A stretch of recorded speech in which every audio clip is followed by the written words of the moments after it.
Madam General Evaluator. Good morning, Toastmasters. Almost afternoon. And our guest, Rick. But most especially, I'd like to speak with Andrew right now on his wonderful presentation that he gave us this morning out of the Successful Club Series Manual, Evaluate to Motivate.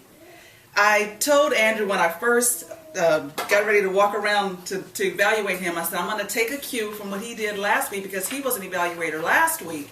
And he sat in the back and he explained why he sat in the back. And when he said that last week, I said, that is a great idea. So I'm going to do the same thing for him. And it was a great idea because I was able to see everything that you were doing up here, Andrew. And the very first thing that you did very well was you projected.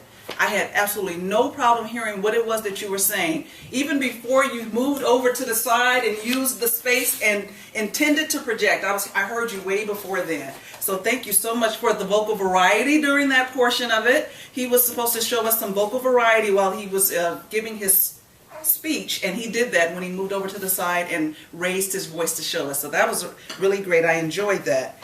I liked a lot of the language that Andrew used in this speech. He talked about challenging themselves. He said that evaluations are meant to educate and to motivate, and also when we get the critique portion of it, it helps us to challenge ourselves, to move us to the next level because we've come here to learn. And so I really enjoyed that part.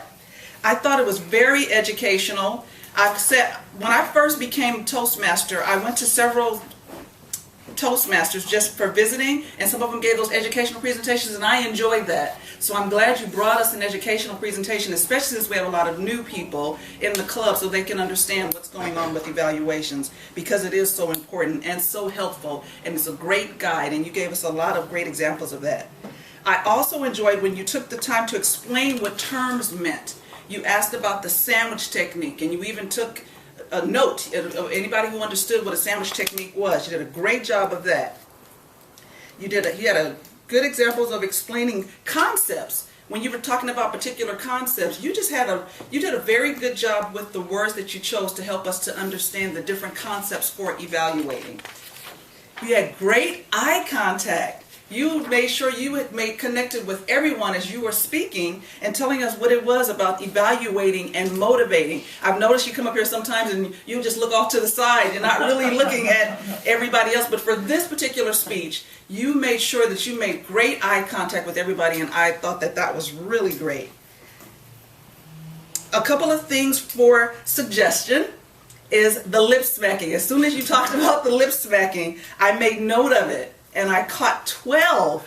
So it's still a little bit of work for the lip smacking. What I think would be helpful for that is maybe if you have a little bit of water, because I think when you're speaking, your tongue starts to get a little dry, you'll get a little bit of lip smacking. So maybe just drinking a little bit of water. Overall, I thought you did an awesome job of educating and motivating us on understanding the evaluation. Oh, one last thing.